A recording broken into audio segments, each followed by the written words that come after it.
ಎಲ್ಲರಿಗೂ ರಾಮನವಮಿ ಹಬ್ಬದ ಶುಭಾಶಯಗಳನ್ನು ತಿಳಿಸುತ್ತಾ ಎಲ್ಲರಿಗೂ ದೇವರು ಒಳ್ಳೆ ಆರೋಗ್ಯ ಆಯುಷ್ಯ ಕೊಟ್ಟು ಕಾಪಾಡಲಿ ಅಂತ ಈ ವಿಡಿಯೋನ ಸ್ಟಾರ್ಟ್ ಮಾಡ್ತಾ ಇದ್ದೀನಿ. ಬೆಳಗ್ಗೆ ಎದ್ದಿದ ತಕ್ಷಣ ಪ್ರತಿಯೊಬ್ಬರ ಮನೆ ಮುಂದೆನೂ ರಂಗೋಲಿ ಹಾಕ್ತಾರೆ. ಇದು ನಮ್ಮ ಹಿಂದೂ ಸಂಪ್ರದಾಯನ ತೋರಿಸುತ್ತೆ. ಇವತ್ತು ರಾಮನವಮಿ ಆಗಿರೋದ್ರಿಂದ ನಾನು ಬಾಣದ ರಂಗೋಲಿನ ಹಾಕಿರೋದಂಥದ್ದು. ಇವತ್ತು ಹಬ್ಬ ಆಗಿರೋದ್ರಿಂದ ಬೆಳಗ್ಗೆನೇ ಎದ್ದು ಪೂಜೆ ಮಾಡಿದ್ರೆ ಮನಸ್ಸಿಗೊಂದು ಥರ ನೆಮ್ಮದಿ ಅನಿಸುತ್ತೆ. ಅದರಿಂದ ಫಸ್ಟ್ ಪೂಜೆ ಮುಗಿಸ್ಕೊಂಬಿಟ್ಟೆ. ಹಬ್ಬ ಆದಮೇಲೆ ಹಬ್ಬದ ಸ್ಪೆಷಲ್ ಇರಲೇಬೇಕಲ್ವ, ಅದರಿಂದ ಪಾನಕ, ಹೆಸರುಬೇಳೆ, ಹಾಲಿನ ಪಾಯಸ, ಟೊಮೆಟೊ ರಸ ಮತ್ತು ರೈಸ್ನ ಮಾಡಿರೋ ಅಂಥದ್ದು. ಇದು ಇವತ್ತಿನ ಸ್ಪೆಷಲ್ ಆಗಿತ್ತು ಮನೆಯಲ್ಲಿ. ಮಧ್ಯಾಹ್ನ ಒಂದು ಪಾರಿವಾಳ ನೀರು ಕುಡಿಯೋದಕ್ಕೆ ಅಂತ ಮನೆ ಹತ್ರ ಬಂದಿತ್ತು. ಕಾಲಿಗೆ ಗೆಜ್ಜೆ ಹಾಕಿದ್ದು, ಗೆಜ್ಜೆ ಸೌಂಡ್ ಬರ್ತಿದೆ ಅಂತ ಆಚೆ ಬಂದರೆ ಪಾರಿವಾಳ ಕ್ಯಾಪ್ಚರ್ ಮಾಡೋಣ ಅಷ್ಟೊತ್ತಿಗೆ ಅದು ಹಾರೋಯ್ತು.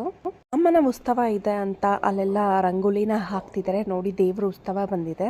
ಪ್ರಸಾದ ಹಂಚೋದಕ್ಕೂ ಎಲ್ಲ ರೆಡಿ ಮಾಡ್ಕೊಂಡಿದ್ರು. ಈ ಹಬ್ಬಕ್ಕೆ ಸ್ಪೆಷಲ್ ಪಾನಕ, ಹೆಸರು ಬೇಳೆನ ಪ್ರತಿಯೊಬ್ಬರಿಗೂ ಹಂಚೋ ಅಂತ ಒಂದು ಸಂಪ್ರದಾಯ.